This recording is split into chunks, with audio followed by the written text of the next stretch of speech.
You said she ended up getting locked up at one point in time. Like, what happened that caused your mom, if you don't mind sharing? She was just a hustler, you know. She was doing things that hustlers.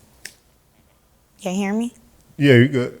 Doing things that hustlers be doing, and she just got caught up. I got you. So then she ended up, she goes to jail. So how long was she down for?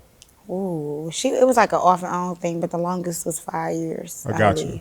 So during this time, you know, unfortunately, you lost your father, police brutality, and then you lose your mom going, you know, in and out of jail. Like, who raised you? Like, who was pivotal influence in your life while your mom's was gone? Who was an influence? Like, who was helping you? Who was like that you leaned on? You know, not having both parents there. It was you. Myself. So I didn't lean on nobody. So how old were you, like, when you was like really out on your own? Probably about 17. Oh man, okay. I got my first apartment at like 17. Okay. Did you have any siblings or? Oh yeah, my mom got 8 children. Okay. What number were you? Number 7. Number 7. Okay. Got you. So then you out on your own at 17. And I know you said you was a dancer at one point in time. Like, at what point in time did you start getting into dancing? I was about 20, 21. Okay. I had a child then, and I needed some extra income, and that's the only thing I wanted, fast money. So. I got you. So like entering to that, like that strip club, like that strip club life or the dancer life, like, can you recall like the first night, like, were you nervous, like going into that, or like what the interview process like? Because, you know, we think Players Club. Well, we did have to do auditions. The first club I auditioned for was called All Stars. It's closed down right now. We had to do auditions. It was pretty cool because I always knew how to dance. Okay. And then I didn't smoke or drink, so it was a breeze for me. I wasn't scared or nothing. I've never been like a shy person. So it was easy for me, especially with me not being a drinker or a smoker. I went in there and made my money and left.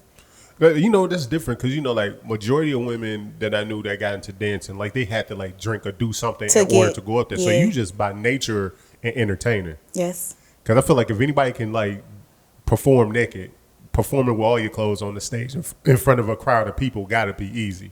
Yeah. And when it comes to the music shit. Okay, so, like, at what point in time did you like hip-hop and rap? Well, when did you start tapping into that lane? I started rapping when I was way younger. Maybe about 13, 14, I was rapping. My brother was my manager. But we just really didn't take it as serious. Well, I didn't. I was talking to him the other day. He said, I took it serious, but you didn't. So So it was you that messed it up. We should have been having millions. I didn't take it, yeah. 100 million right now. Right now, yeah. But you playing. It was me, I guess. But back then, like, I probably didn't take it serious. I was, I was having fun. 13 and 14, I was having fun. Being a kid, like teenager, like you're supposed to, right? Like, responsibility is supposed to come later. Now, enter into, like, did you have the aha moment of when you realized, like, yo, I'm actually good as hell at this, and this is something that I want to do? Yes. I had 2 moments. The first moment was Wildin' Out. Nick Cannon, Wildin' Out had came here. And, everybody, the place was sold up. And I was at home, I was getting my hair done, and I was just talking to my hairstylist like, I'm getting on that stage. I don't care. I'm going to be on that stage. I promise y'all I'm getting on that stage. And I just was speaking it into existence, And I'm like, if I don't get on stage, I'll make sure I be the one on camera. I had red hair in my head. So we went to the show. Me and the guy that took me to the show or whatever, we went to the show. And Nick Cannon, you know how he asked people to come on stage? Yeah. So when he said, I need somebody, I want a girl to come on stage, I'm screaming and hollering. I seen him look my way, but I seen him look the other way. So I'm like, he not picking me. So he picked somebody from that side. So he needed another person. So I'm screaming and hollering. He looked at me again. He like, yeah, I want somebody that's chocolate. So I'm screaming. My voice is just screaming. I'm screaming. I got red hair, but I'm just like, I know he seen me the first time, but I don't know if he see me this time. So he like, yeah, somebody thick. So I'm really going crazy, like trying to get his attention or whatever. So he like, yeah, I know who I'm gonna pick. I got my person or whatever. But he not looking at me as he's saying this. So I'm thinking he not talking about me. So I'm mad. I done sat down like, whatever. When he said he had this person, he turned right to me and was like, bring your Sailor Moon looking ass up here or whatever. And when I got up there, you know, I walked up there, I was so shocked that he picked me. But when I got up there, the way that my city was ruined for me, when I say I was viral within minutes and I was still on stage, my city, they shared it. They went crazy. That they like when they see me get on stage, because I'm known in the city, mostly on the east side, like not really on the west, but on the east side. But they went crazy. Like everybody, that half of the place knew me, so they went crazy that I was up there, and they was putting me on their Facebook, their Instagram. I was on everybody's stories, and I went viral. And that for them to be so hyped for me being up there, that moment alone, just it gave me so much energy. Like, this is where you need to be. You need to be on the stage. So then my second was when DJ BJ. He's I interviewed BJ. Yeah, he's in the music. He worked for the radio station or whatnot. He had a contest going on called Imported from the D. Shout out to DJ BJ. Shout out to Imported from the D, the whole staff, Foot Locker, everybody. I won. It was a contest. I had to get my fans to vote for me first to make it in the contest. They voted me there, and the voice was coming in so crazy where BJ was like, he thought they was fake votes. Oh, man. Yeah, he was like, they was coming so rapidly that he thought they were fake votes. So, you know, I made it. So then here come the show. I had to go against 11 people. And 9 of them, I think, were male. Oh, man. And I came. I had my family with me. My mom got a big party bus, filled it up, my cousins. And we came in there, and, you know, I killed it, and I won first place. So, like, with that, like, so that validated. Beating out the guys. Beating out all those males. Do you feel like it's tough for females in hip-hop? Like, I do. To cut the, like, what do you feel like is the most difficult thing as a female artist? The guys that come, and you don't know if they want to work with you, or if they just want to work with you to get close to you and try to have sex with you, that part. Being a female, you get a lot of people throwing shots at you, as far sexual shots. And if you don't take up to it, you will get called all type of stuff, or people try to bash you for, like, I had a nasty attitude and all this other stuff from a person who was DMing me, like, all type of lovable stuff. So when I seen this, I was just outdone. You know, I care to disclose who that was, but it kind of hurt my feelings, because I'm like, you know, what did I do to him? He sent another girl some things about me, and she posted on her story or whatever and was like, ain't this your people's? And it was the, you know, the internet is crazy. So that kind of hurt my feelings, because I'm like, dang, I ain't never did nothing to him. I know he shot his shot to try to talk to me, but I told him I wasn't wanting to date anybody in the industry or anything. So I kind of shot him down, and I guess he didn't like it. So he spoke bad on me to the next person. Man, I'm sorry to hear that, because it's like it's real tough for female artists. Because a couple of things is like, I know for a male, like listening to female rappers, it's not really my thing, because I feel like I tell you when I like it the most. I love it in the clubs. Like, I love the fact that females now have their own version of street rap, trap rap that they can relate to. Because, you know, women throwing ass and showing ass, I am there for the show. So anything that's going to get you there, that's cool. But imagine if you pull up and you in your car, you pull up to a light, and I pull up to a light, and you look over and I'm just rapping WAP. Just going in, you look like, this nigga is out of pocket right now. So I think that's the hard thing. Yeah. But I ain't gonna lie, I be rapping the hell out of that shit in my head. I just can't show it. But I think, like, with female artists, I think that's the hard thing, is that guys, we feel like if we rap the lyrics, we are degrading our manhood. Right. So, like, how do you incorporate men when it comes to your music? Or do you not worry about the men? You just cater to the women? And well, with my music, I'm very versatile. I go a little bit into everything. I go into the gay community. I rap about the male. I rap about life experience. Gotcha. I'm just like an all-around person when it comes with my music. So when people hear my music, they are going to be able to relate. Anybody going to be able to relate. Gotcha. A child, you know what I'm saying? Like that. So when you talk about your creative process, like, take me to your mind. Like, when you in the studio or when you recording a song, like, are you a writer or you a freestyler? Like punch in, like, do you pre-write stuff and then find a beat? Like, how does Chalmaine the God create the hottest records out right now? Well, majority of the time, I get the beat. I pick a beat, whatever beat I want to Gotcha. go off of, or I have somebody send me a beat and I write to the beat. Gotcha. Okay. And so then, like, so you are a writer, so you never deal with the freestyling and all that stuff. I don't. Like the punching. Okay. No.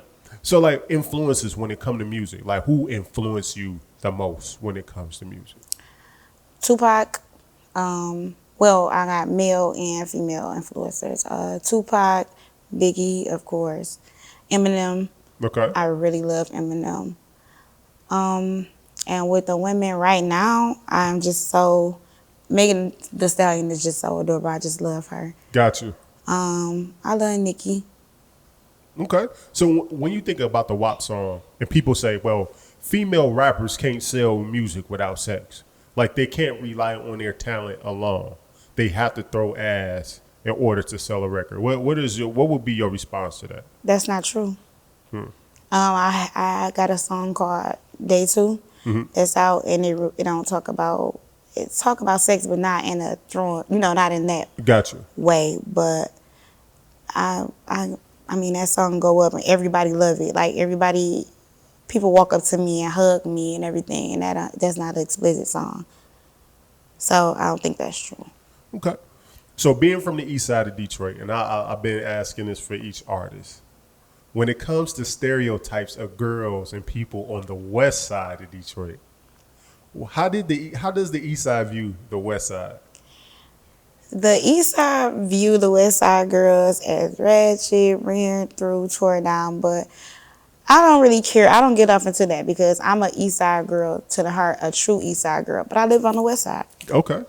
So I love the west side. I love to live on the west side, and I don't see what people talk about the stereotypes. I don't see that.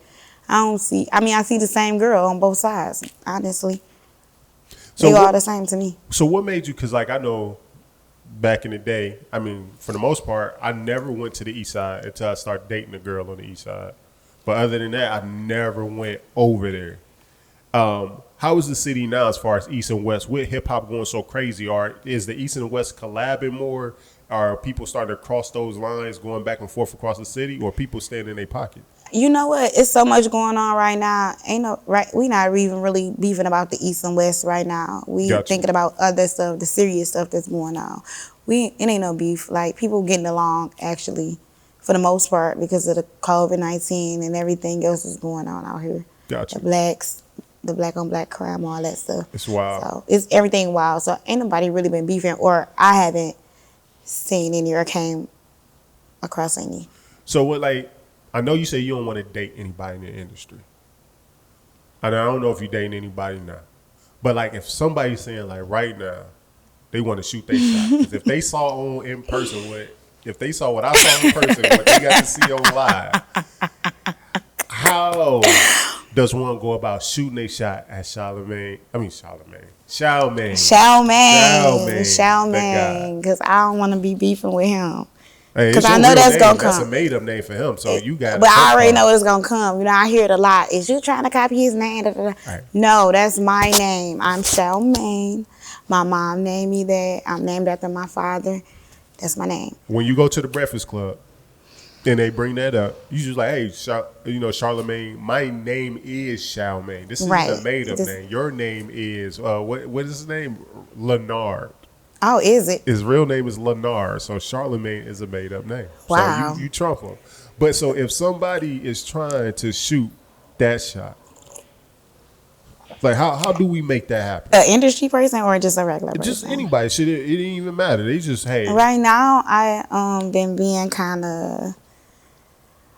I'm so focused right now that I really don't even have the time for a dude right now. I want to eventually get somebody, but I only like people for 5 minutes, and then I just be like, it's something that'll turn me off so quick. I've been through so much that I got this shield up, so it's like, gotcha. So you been hurt. Bullshit, I see it, yeah. So you punish people for other people. Yeah, so no. Let's get into our Dr. Phil. Who hurt you? No. Let's do, this is gonna be the spinoff of My daughter's dead.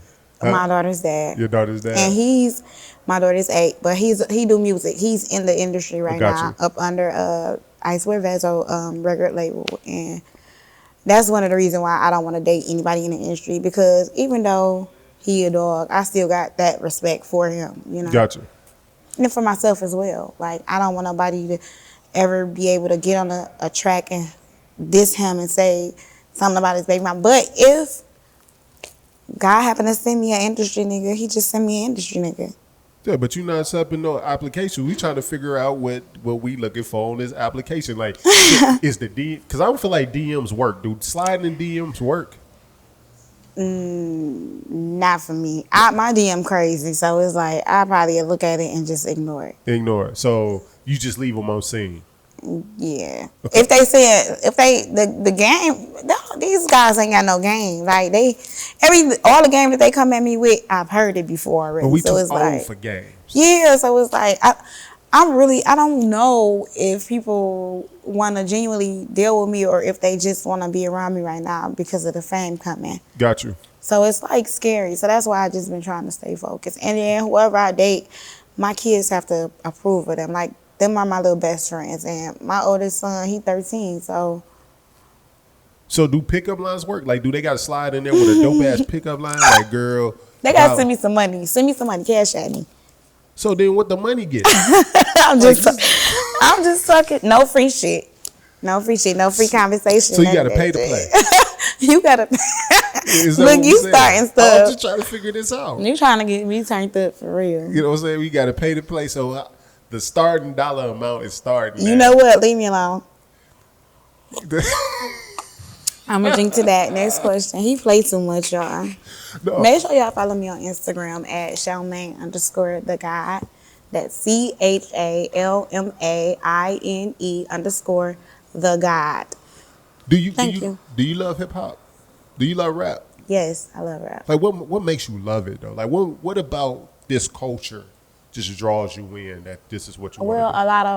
Well, we have a lot of famous black rappers. And then again, you know, Eminem, he not black. I mean, he not white. I don't care what nobody say. He black. He black. But I'm more of I'm a storyteller type of person. So I like to listen to people who tell stories in their music. And Eminem tell a lot of stories. Tupac, Biggie. I like Jay-Z. I like a lot of the big people, like Lil Wayne. I love all those. Those are the people that I listen to. And I think I rap like them. I think I relate to them very well. So Big Sean drops a project. Big Sean did just drop a project. He dropped the Friday Night Cypher that's going crazy right now, where, you know, a lot of heavy hitters from Detroit putting on. What did you think about? Have you listened to the project? I have not listened to the project, but I did hear about it, and I was going to look into that and check it out. But honestly, I didn't watch it. So, like, 2021 coming up, like, what are we expecting? Like, what Chalmaine the guy, what's coming up on the horizon that we can look forward to? The main reason. And that's what my album is going to be called. I've been working on the album. I think I got maybe 12 songs. Oh, got you. Or more, because I've been working really, really hard. And the main reason is basically me. I'm going to give y'all all of me, like everything